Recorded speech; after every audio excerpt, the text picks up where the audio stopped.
La pleura es Agreguen, ¿no? Vale. Entre los dos espacios que mencionaba, las dos membranas que mencionaba, la pleura visceral y la pleura parietal, encontramos el líquido pleural que funciona más como un lubricante para tanto movimientos de amplexación y flexión del pulmón, para que no sea tan brusco. Bien, muy bien. Sus dos compañeros han hecho una muy buena mención de lo que es la pleura, ¿no? La pleura son dos capas como tal, una que va a recubrir al pulmón como tal y la otra que va a sacarlo, o sea, de evitar que este pulmón roce con lo que es el arco costal, o sea, tanto los músculos intercostales y las costillas como tal, ¿no? Evitando que se haya una lesión. Recuerden que el pulmón, chicos, tiene la función de oxigenar, pero por mecanismo de contracción y expansión. Contracción y expansión. Se contrae cuando elimina el oxígeno y se expande cuando recibe oxígeno como tal. En este periodo, obviamente, está atrapado en una caja torácica como tal, la cual sirve como un escudo para protegerlo no solamente a ambos pulmones, sino también a lo que es el corazón como tal, ¿no? Estos dos pulmones se encuentran a los lados de la caja torácica como tal. Al medio tenemos un espacio virtual que se denomina mediastino como tal, donde encontramos distintos tipos de órganos y sobre todo lo que es el órgano principal, que es el corazón, sumamente protegido, ¿no? Estos dos pulmones están recubiertos por una serosa, es un tejido, es una serosa, que al mismo tiempo te lubrica y al mismo tiempo te reabsorbe. ¿Qué quiere decir? Que produce secreción y lo reabsorbe. En nuestra caja torácica tenemos lo que es el ingreso a la tráquea. Aquí está la división, los bronquios se denomina carina como tal, de una derecha que de una izquierda. La derecha está más extendida que la izquierda, o sea, quiere decir que está a mayor altura, o sea, quiere decir que antes de la izquierda está el pase de la derecha como tal, y la izquierda está más abajo como tal, ¿no? Tengo mi pulmón derecho y tengo mi pulmón izquierdo. Mi pulmón derecho tiene 3 lóbulos y este tiene 2 lóbulos como tal. Eso hace un trabajo de que pueda expandirse como tal, ¿no? Quiere decir que el pulmón derecho tiene mayor trabajo como tal, pues, al tener de 3 lóbulos como tal.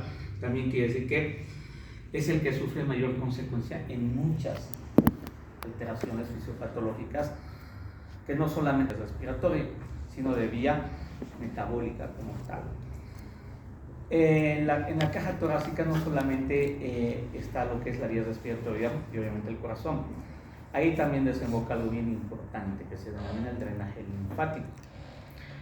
El drenaje linfático desemboca justamente en la cava, viniendo de la caja torácica derecha e izquierda, o sea, conducto torácico izquierdo y conducto torácico derecho como tal, ¿no? El conducto torácico es un sistema de drenaje como tal del sistema linfático, y el sistema linfático, chicos, lo tenemos en todas las células como tal. ¿Qué quiere decir? Que no solamente tenemos un sistema de irrigación de sangre y un sistema de drenaje venoso, por debajo de eso tengo otro del sistema de drenaje, que es el drenaje linfático como tal, y todo esto llega a desembocar obviamente muy cercano a las subclavias en la cava como tal, ¿no? Sabemos que las dos subclavias llegan para desembocar en la cava como tal, para que por la vena inominada pase la aurícula derecha como tal, el drenaje, ¿no? Pero nosotros ahí también tenemos el drenaje linfático. Este drenaje linfático también puede producir este espacio, llamado espacio pleural, es el espacio entre la serosa y el pulmón. Recuerden, la pleura es un tejido, es una serosa, secreta y se absorbe. Quiere decir que el drenaje linfático también está eliminando líquido a este espacio pleural entre el pulmón y la pleura, constante, y está siendo siempre absorbido por nuestra pleura como tal, ¿no? Que cumple no solo la función de protección para evitar que el pulmón obviamente tenga un roce y pueda causarle algún daño como tal, sino que también sirve para estar lubricando constantemente esa zona para que el pulmón tenga un deslizamiento adecuado y obviamente pueda tener secreciones. El pulmón, chicos, es un mecanismo donde se está oxidando bastante, se está eliminando CO2 al mismo tiempo. No solamente eliminamos CO2 por la vía respiratoria, el pulmón en esa zona también está eliminando gases como tal. Pero esta pleura tiene el poder, o sea, el principio de poder de absorber ese CO2 como tal, ¿no? También el pulmón está eliminando un líquido trasudado. Un trasudado hace cuestión a líquido posiblemente inflamatorio como tal, ¿no? ¿Por qué? Porque el pulmón al trabajar está eliminando gases como tal, ¿ok? Constantemente, produciendo CO2. Nosotros somos altos productores de CO2, contaminantes durísimos, ¿no? Somos productores de CO2 y al mismo tiempo de producir CO2 eliminamos. ¿Qué más eliminas aparte de CO2? Cuando yo estoy hablando, muy bien, agua. Cuando yo estoy hablando no solo estoy botando más cantidad de CO2 que ustedes que están relajados, estoy botando mayor cantidad de CO2, estoy consumiendo mayor cantidad de O2, pero también estoy botando aparte de CO2, H2O, agua, ¿verdad? Entonces en ese espacio de la pleura hay concentración de CO2, hay concentración de H2O, que obviamente la pleura tiene la capacidad de poder de absorber como tal, ¿no? Para tener esa capacidad tiene que tener una condicionante de tener concentración de proteínas. Las proteínas son las que ayudan a absorber el agua como tal y a evitar que ese espacio se llene de agua. Si no fuera por las proteínas que tiene la pleura, no podría haber absorción de agua como tal. ¿Ok? Es la que le da, las proteínas son lo que dan equilibrio a este espacio como tal. Igual, de la misma manera, les había comentado siempre que el espacio pleural tiene una presión distinta al abdomen. El abdomen tiene una presión constante positiva. Por eso, a partir de cierta edad, no solamente por los malos hábitos y la falta de ejercicio, es que nosotros vamos a desarrollar nuestro abdomen a que tenga pancita, o sea, que sea globoso, ¿verdad? Sino también es por la constante presión positiva que existe a ese nivel. A lo contrario, en el tórax es constantemente la presión negativa, ¿ok? Se habla de una presión negativa de menos 5 centímetros de agua a nivel central como tal, pero obviamente la presión disminuye a nivel superior y aumenta a nivel inferior. En su tercio superior disminuye la presión, en su tercio inferior aumenta la presión como tal, ¿no? Entonces nosotros tenemos esta presión en centímetros de agua medida que equivale, digamos, a la presión que te ejerce ese espacio como tal. Si digamos hubiese una abertura en el abdomen, ¿cuál sería la tendencia por la presión positiva? Presión. Evisceración, que las vísceras que están en el interior se exterioricen como tal, evisceren, ¿no? Son dos palabras que prácticamente vienen siendo lo mismo, pero técnicamente más que exteriorizar indicamos evisceración, ¿ok? Pero si hago una abertura en la cavidad torácica, ¿cuál sería la tendencia? El colapso. A absorber aire. A eso llamamos, cuando se llena aire el tórax se llama neumotórax, y eso va a conducir a que el pulmón se colapse. Muy bien, quiere decir que el pulmón se va a colapsar, y es tanta la presión negativa que si hubiese una comunicación hacia el exterior, se va a llenar del aire tanto que va a desplazar al mediastino y va a comprimir al pulmón del otro lado, al contralateral. A eso llamamos pianoneumotórax. Neumotórax, atención, excelente. Bien, ¿saben, chicos? Entonces, ya cuando hablamos de neumotórax, atención, obviamente ya conduce a otro tipo de alteraciones como tal, o sea, puede condicionarte a que haga un neumotórax hipertensivo como tal, ¿no? Esto no es lo adecuado, esto no es fisiológico, entonces nosotros debemos saber que cuando hay un neumotórax, atención, debemos evacuar ese aire como tal. ¿Y cómo lo vamos a evacuar?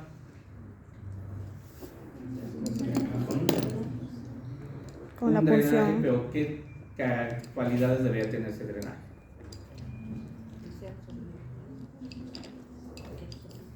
Tengo presión negativa. Punción. Si está abierto, si hay una comunicación aquí, la tendencia es a que sale aire. Si yo le dejo un drenaje, ¿sigue jalando aire o no? Sí.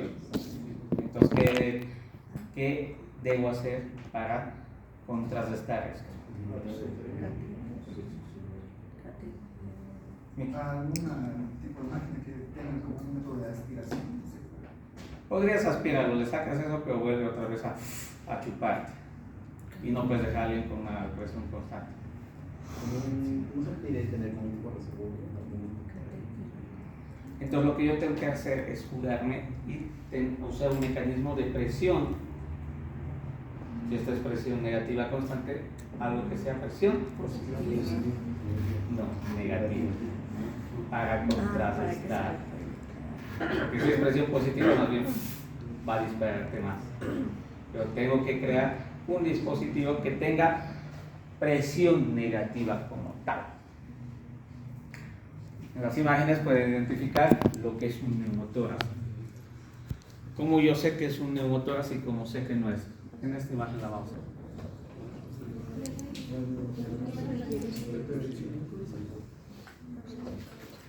Levantando la mano. ¿Qué diferencia ves entre esta imagen con esta imagen?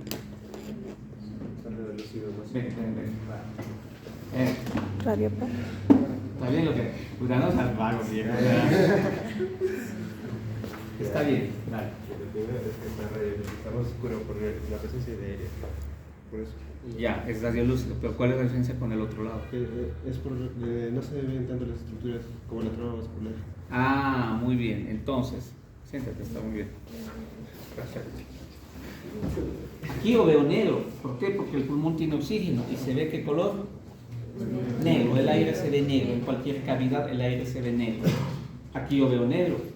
Pero la diferencia es que aquí tengo trama vascular e ilio pulmonar. Esa es la diferencia. En cambio aquí es negro totalmente, pero aquí no. ¿Te das cuenta? En esta otra, en la de abajo, ¿qué puedes identificar? Dos cosas puedes ver. Eso no es, bueno, no sé si usted vi, pero eso no sería un neumotórax. Y debido a que hay contraste en los cuerpos y podría indicar la presencia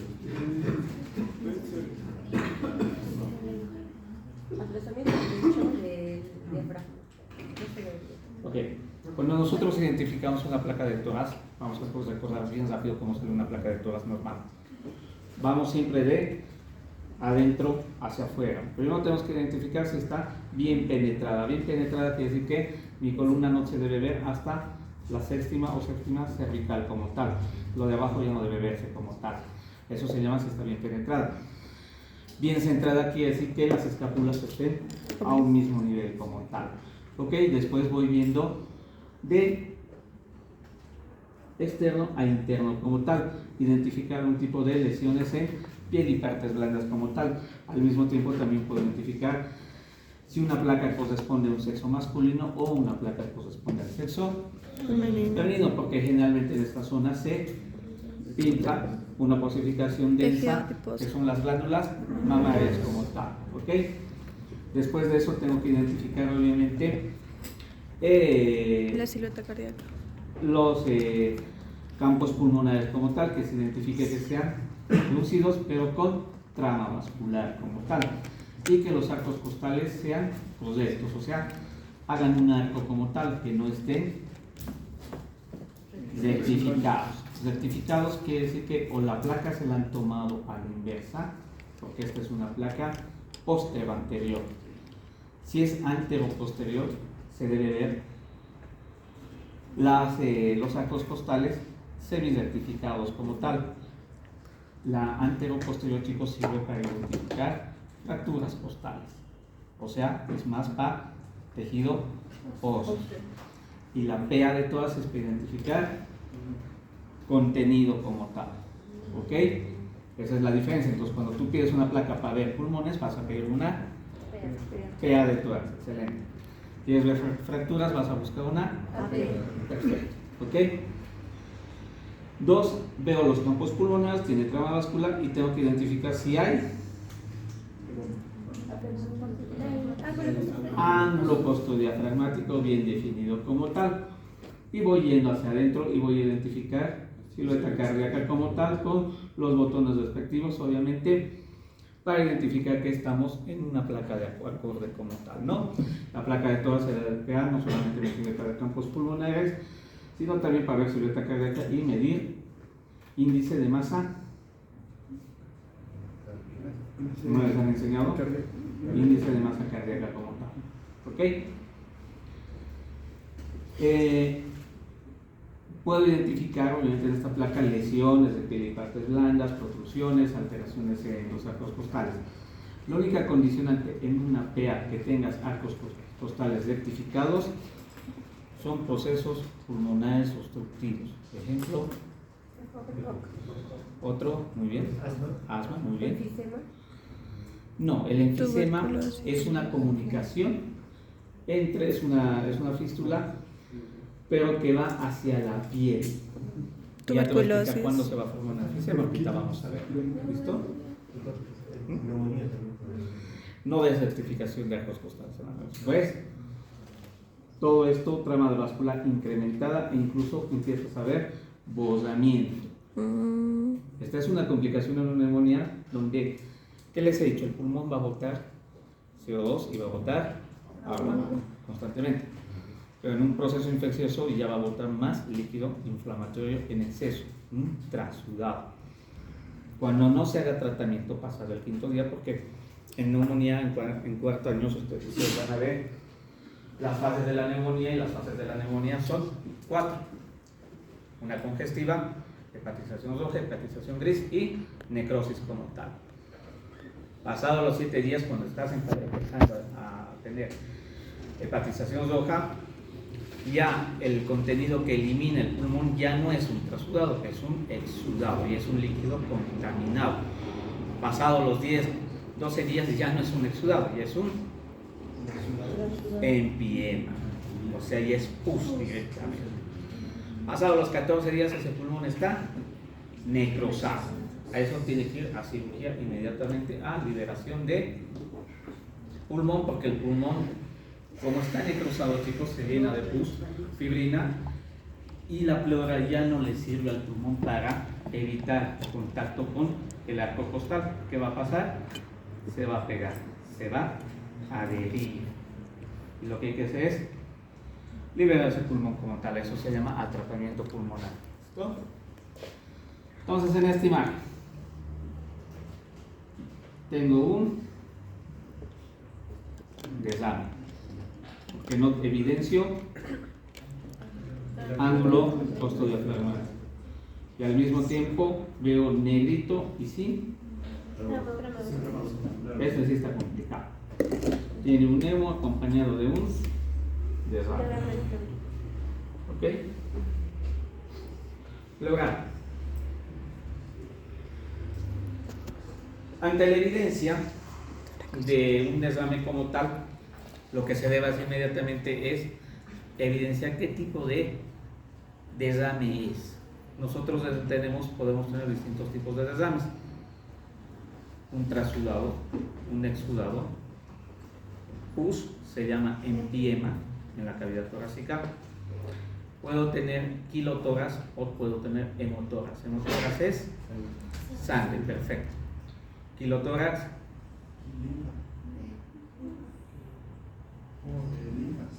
líquido linfático. ¿Ok? Entonces, ante un desame, sobre todo, ¿qué es lo que voy a hacer? Antes de meterle un tubo, tengo que identificar de qué se trata. Voy a hacer una centesis del tórax. A eso se llama. Muy bien. ¿Qué material necesito? Necesito cosas bien importantes. Necesito una jeringa de 20 cc, o mejor si son 2. Conocen la llave de 3 vías. Una bránula gruesa. ¿Cuál es la bránula más gruesa? Sí. 14, 15. 14, 15. ¿Ok? Esa es la bránula más gruesa. Obviamente tengo que tener antiséptico, prefiero que me han puesto por los de hidropovidina, un anestésico local, y obviamente esto es un procedimiento que se realiza con bata estéril, calzado de guantes, previo lavado de manos, barbijo, gordito, para realizar antisepsia del sitio donde va a ser mi punción, infiltración con una jeringa de un cc de insulina, puede ser una de un cc nada más, infiltración de anestésico local para disminuir el dolor, porque voy a proceder a conectar esta jeringa con esta llave. En prácticas vamos a ver, no se preocupen, con esta llave de 3 vías para proceder a hacer una toracocentesis como tal. Posición del paciente pueden ser 2 posiciones, o sentado o semisentado. O sea, semisentado en una mesa operatoria con inclinación de 45 grados como tal, o un paciente sentado como tal. Se hace antisepsia como tal. Tengo que demarcar la topografía anatómica del tórax, que les había dicho que sería aquí. Les he dicho, y aunque la tarea no se ha subido, voy a ver si hay algo. Les he dicho el miércoles. Tengo una tarea que no sé eso, pero... Ok. ¿Cómo dividen las líneas a nivel axilar? Anterior, media, posterior. A nivel medio es la línea media external. Después tengo las líneas paraesternales, que están pasando por lo que es el esternón como tal, ¿no? Después tengo la línea media Mamilar. o línea también Mamilar. mamaria. Cualquiera de las dos corresponde. Luego viene mi línea axial anterior, media y posterior. Transversalmente adelante tengo mi línea transversal, para decir infra o supra mamaria. Tengo mi línea mamaria, todo lo que está por encima es supra y todo lo que está abajo es inframamario. Así hago una topografía de mi tórax anterior. En la parte posterior tengo una línea media vertebral. Después tengo una línea escapular y también tengo una línea transversal escapular, para decir supra e infra escapular. ¿Auscultamos dónde? ¿Supra o infraescapular? Supra, los voy a bofetear. Si es supraescapular, ¿Dónde? ¿vas a auscultar el hueso? No, es debajo, ¿no? Ok. Eso también me sirve para hacer procedimientos como tal. Cabe recalcar que les había dicho, la presión del abdomen es positiva constantemente, la presión del tórax es el tórax y el abdomen está dividido por El diafragma. el diafragma. El diafragma, chicos, es un músculo como tal, con fascias, o sea, con tejido conjuntivo alrededor, pero que tiene una forma de campana o de cúpula, condicionada por la presión negativa constante y la presión negativa constante y la presión positiva. Aparte que también tenemos el hígado que lo condiciona a que el diafragma sea así.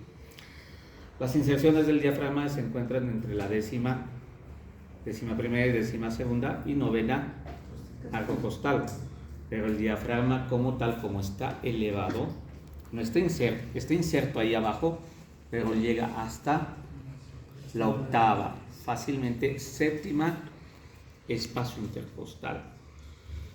Quiere decir que si yo le meto un chuzazo, o sea, si le meto una acción en el décimo espacio costal, ¿qué voy a funcionar?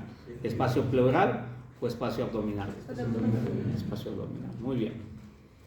Por encima del séptimo espacio costal, no, por debajo del espacio séptimo, no puedes hacer ningún tipo de instalación de drenaje o punción, porque aunque tu diafragma esté inserto en el 10º espacio, está elevado hasta el 7º espacio. Entonces, entre 5º y 6º puedes hacer procedimientos. Una punción, entonces, se puede hacer en la línea axilar posterior, media o anterior. ¿Ok? Yo de preferencia le meto línea media axilar que confluya con el 5º espacio, que es costal. ¿Ya? Mi línea media, pero en mi 5º espacio. Esa es mi localización para yo, personalmente, hacer una punción como tal. ¿Ok? Tengo que hacerlo sobre el reborde costal superior o inferior.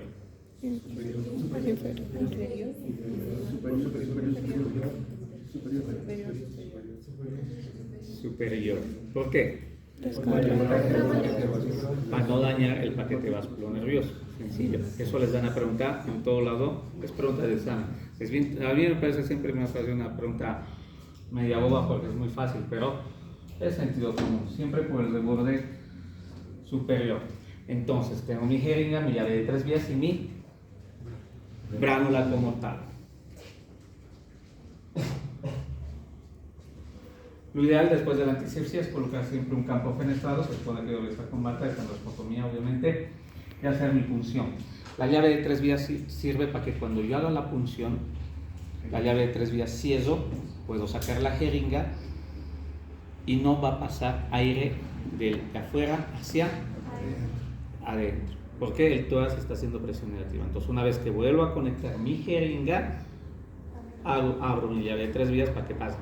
Les he mostrado toditos en las prácticas lo que es una llave de 3 vías, ¿verdad?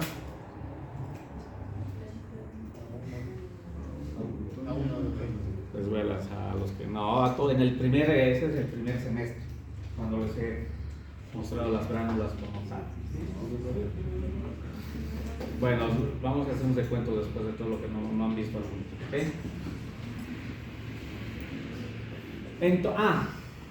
¿Y cómo yo sé cuál es mi 5º espacio? ¿Quién me dice? 5 puntos. Creo que era del 5º espacio intercostal, era debajo de la mamilla, ¿no? No. Imagínate si es chica. Va a ser bien difícil decir, porque aquí está la mamila, es el 5º espacio. Es difícil. Totalmente falso, ¿no? Más es también puedes ayudar en el electro que ubicando el ángulo de Lewis, segundo espacio, contar hasta abajo y llegar hasta el 5º. ¿Dónde está el ángulo de Lewis? Es en Lewis. Lewis. Es entre la articulación del manubrio con el. Entonces te tocas aquí. Aquí está tu clavícula insertándose a tu esternos. Y el primer espacio es el segundo, porque el primero está detrás de la clavícula. Este es tu segundo. Y vas contando hacia abajo: 2, 3, 4, 5. Lo sigues hasta la línea media. Y ahí tienes tu 5º espacio intercostal concluyente con 5 puntos. Bien ganados. Doctor, ¿también podrían ser 3 dedos abajo de la arteria externa? No. Digamos entre nosotros mismos, ¿ves? Entre el compañero y yo, digamos. El compañero es mucho más alto. 3 dedos le va a llegar al 3er espacio. A mí 3 dedos tal vez me llega al 8º espacio. ¿Me entiendes, no? Sí. Ok. Entonces, una vez que introduzco, yo voy a sacar un contenido líquido como tal, si es un desame, obviamente, el cual puede ser, ya les he dicho, un trasudado, un exudado, un empiema, un kilotórax o un hemotórax. Excelente.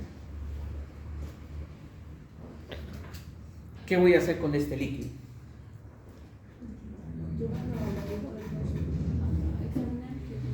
Lo primero que le voy a pedir es un cultivo. ¿Cultivo solito?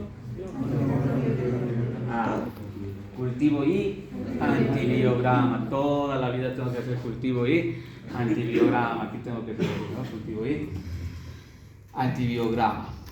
Le tengo que pedir un citoquímico. El citoquímico, de acuerdo a la cantidad, la cuenta de proteínas de glucosa y de acuerdo a la cantidad de lactato deshidrogenasa, me va a decir si es un exudado o un trasudado como tal. ¿Ok?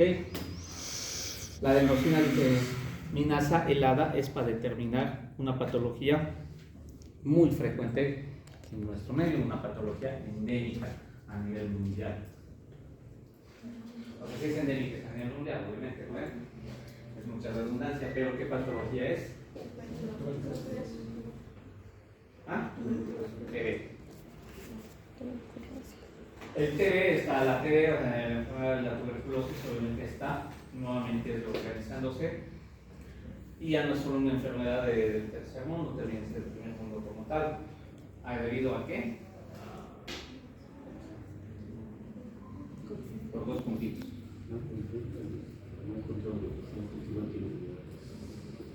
Hay dos cosas en realidad.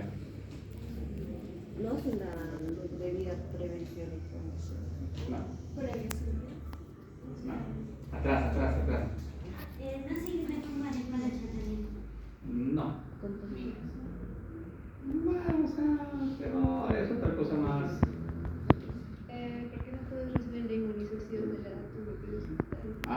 Los LGTB que son antivacunas, ¿no ves? Sí. Uno. LGTB es antivacunas. ¿Y dos? Por infección en el centro hospitalario. No, promiscuidad. En la promiscuidad, ¿qué te puede contagiar? ¿Ah? VIH.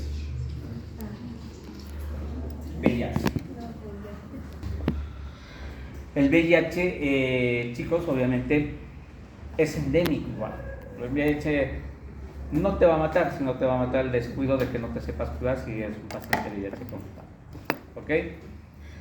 Existen distintos tipos de micobacterium, no solamente el Mycobacterium tuberculosis, también está el Leprae y demás. En inmunología les van a enseñar que existe un Mycobacterium muy asociado a VIH como tal. Es el Mycobacterium avium.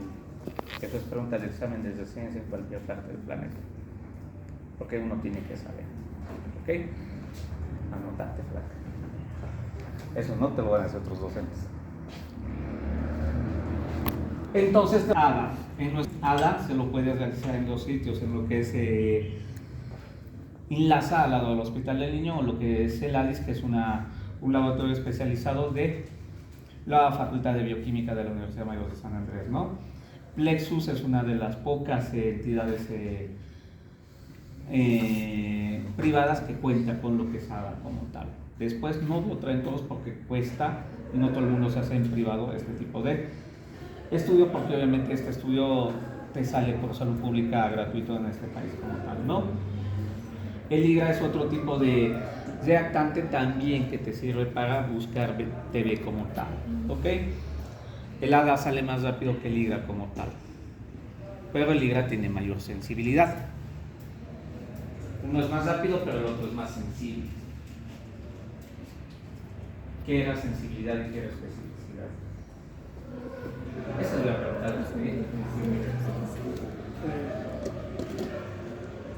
Sensibilidad, pruebas para detectar enfermos, especificidad, pruebas para detectar sanos. Por ahí. Vas bien. Va bien. Revisen, porque en el examen si les pregunto eso no quiero lloriqueos. Todo lo que les digo que les voy a preguntar es lo último que les digo esto. Fija que se los voy a preguntar. Y si se los pregunto no es porque, ay, qué caprichoso que sepamos esto. Porque cuando ustedes estén en una visita médica y digan, este estudio tiene mayor sensibilidad, este tiene mayor especificidad, por eso les vamos a hacer este estudio, ustedes van a entender por qué quería que aprendan eso. No solamente porque les van a preguntar, sino porque van a poder entender muchas cosas. Cuando nosotros hacemos una punción en el tórax, podemos funcionar el pulmón. Si yo funciono el pulmón, ¿qué va a pasar? Salida de aire. Presión. Le voy a producir un neumotórax. Voy a producir una fístula. Una fístula es un comunicación de un espacio con otro. Entonces el espacio del parénquima pulmonar lo voy a comunicar con el espacio pleural. Y ese pulmón va a destilar lo que es O2, o sea, oxígeno, y va a hacer un neumotórax como tal. Entonces, para yo identificar si mi función ha sido adecuada y no he masacrado al pulmón, le tengo que pedir una radiografía PA de control.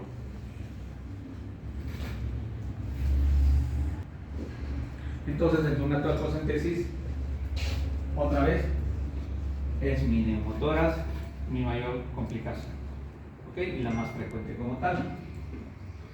Puedo pulsionar el parénquima pulmonar y meterle muy adentro, y no solamente es una fístula, sino darle un paso. Y me va a producir un hemorragia, es un neumotórax como tal, ¿no? Se puede producir también un edema del pulmón como tal.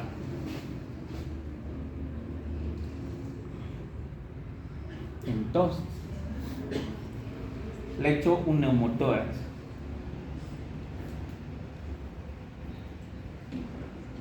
Tengo que drenar ese aire. ¿Ok? Si fuese un pequeño neumotórax, la pleura lo puede absorber. Si es un neumotórax que abarca o empieza a comprimir hasta línea media el pulmón, ya les voy a explicar cuál es la línea media, obviamente está haciéndome un neumotórax como tal.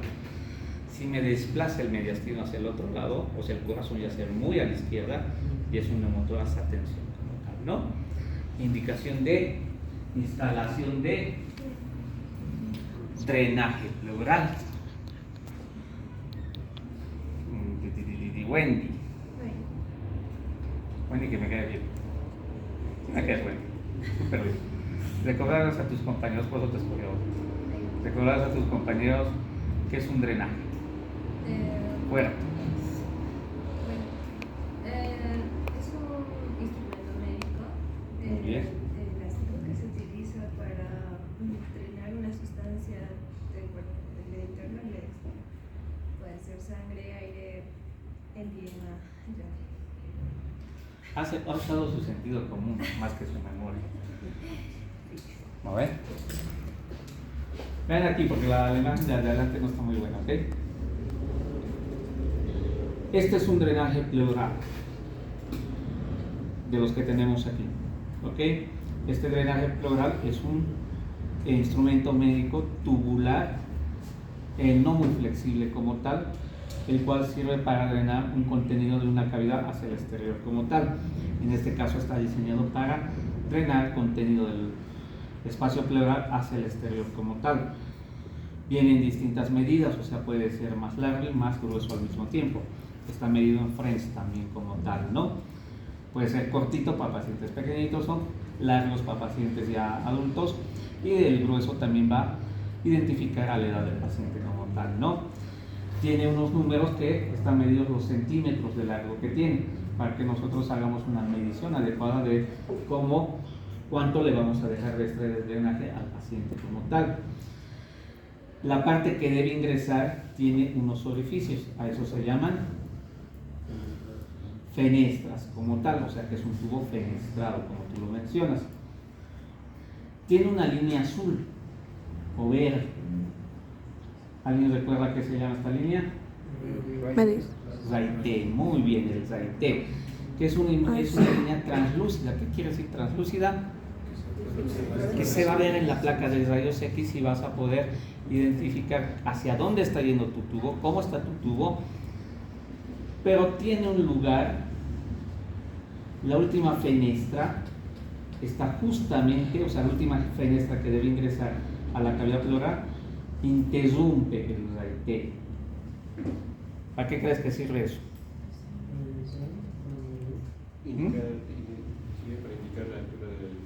Para identificar dónde está tu última fenestra, si está dentro o fuera del espacio pleural.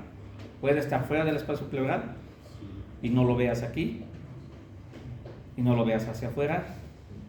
Sí, hay gente que tiene tejido adiposo así, puede estar en el tejido adiposo, ¿te das cuenta? entre los músculos, entre la piel. Ese es raite.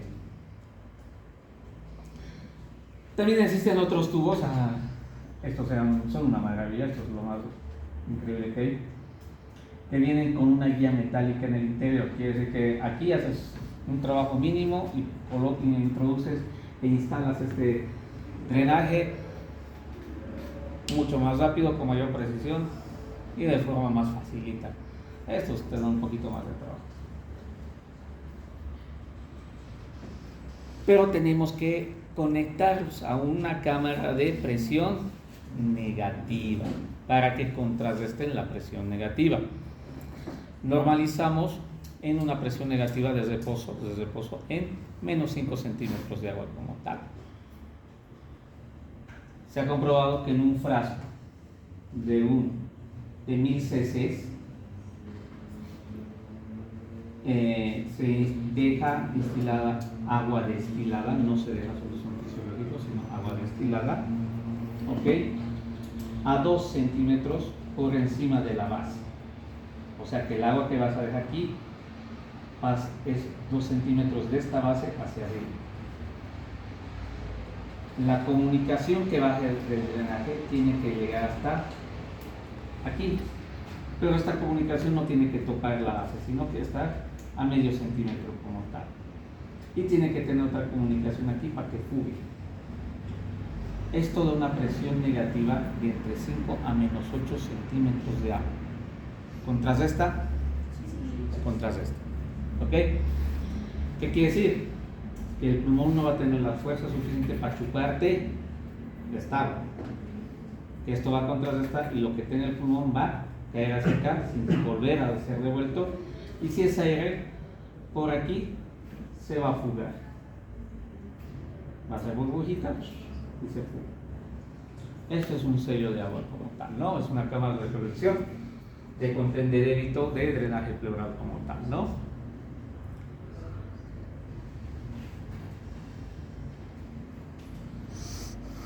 Las imágenes más bonitas.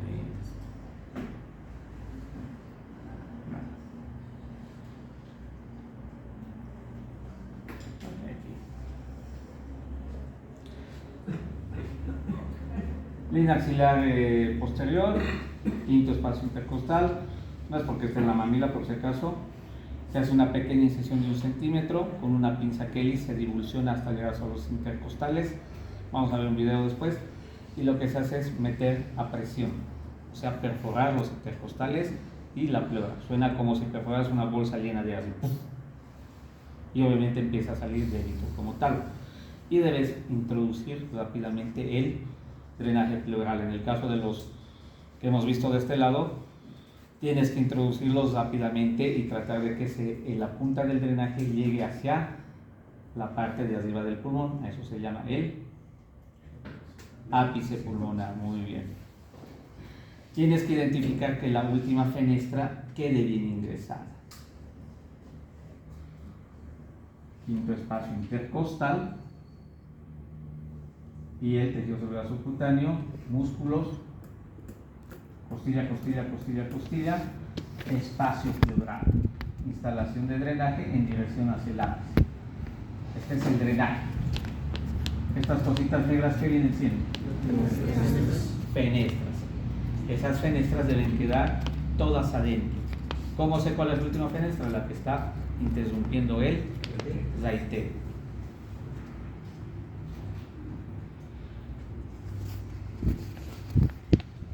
Entonces esto debe ser aquí. Nosotros igual debemos realizar una placa de Torres para identificar hacia dónde está nuestro drenaje como tal, desde hacia arriba como tal, para que cumpla un adecuado principio como tal, porque así te va a drenar tanto aire como líquido como tal. Sí, está haciendo calor. Y las fenestras acá. ¿Dónde está? Aquí mi imagen.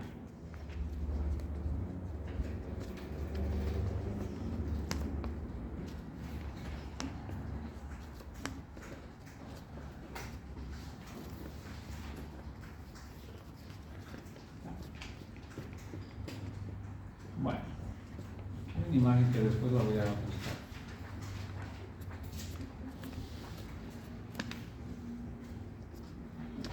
Es este.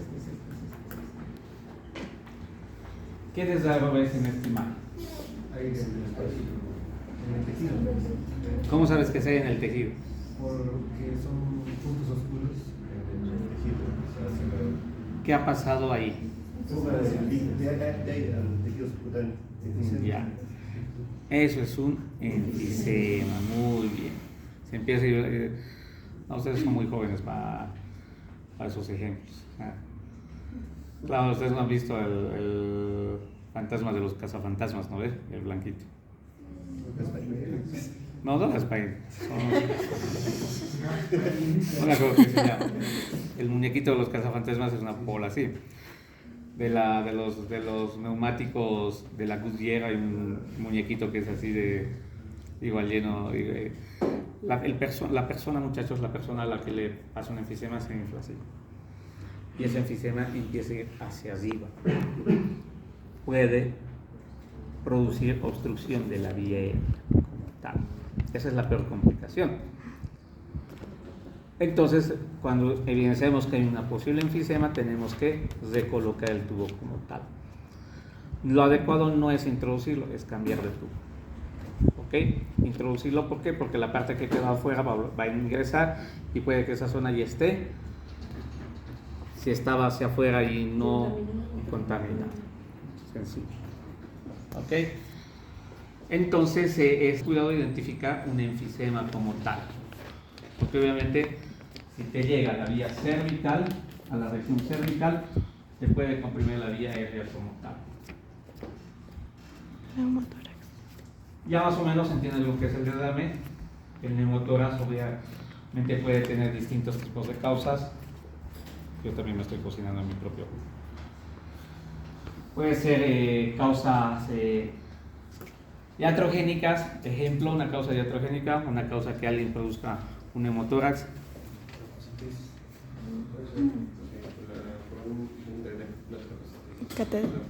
Una toracocentesis, otra. Catéter venoso central. Catéter venoso central. Instalación de un catéter venoso central me puede producir un neumotórax como tal, es bien facilito. Es una de las complicaciones más frecuentes del catéter venoso central. ¿Ok? Puede ser traumático. Accidentes de tránsito con fracturas costales donde la costilla ha atravesado el espacio pleural y ha producido obviamente un neumotórax como tal, ¿no? También ruptura del parénquima pulmonar por contusiones de gran impacto, o sea, traumatismos torácicos cerrados donde te han comprimido la caja torácica y lastimosamente el parénquima ha sufrido y se ha abierto como tal. ¿Ok? Simples quiere decir que hay malformaciones congénitas como lo que son las vesículas pulmonares, son malformaciones que se producen globitos dentro del pulmón, se producen fístulas. ¿Ok? Hay que cerrar esas fístulas como tal. Y esas fístulas se van y como un globo de aire se revientan y hacen un neumotórax como tal. ¿Ok? Y secundaria solamente a distintos tipos de patologías. Les había mencionado al inicio que es importante recordar que nosotros tenemos el conducto torácico derecho e izquierdo que drena. Cuando el conducto torácico está sobrepasando, va a haber un desdame a nivel pleural. El desdame a nivel pleural te va a producir una compresión pulmonar. El pulmón va a empezar a pelear como tal. Es decir, que va a tratar de expandirse a como de lugar. Y por alguna razón, espontáneamente puede, por incremento de la presión barométrica del pulmón, abrirse y producir un neumotórax como tal secundario.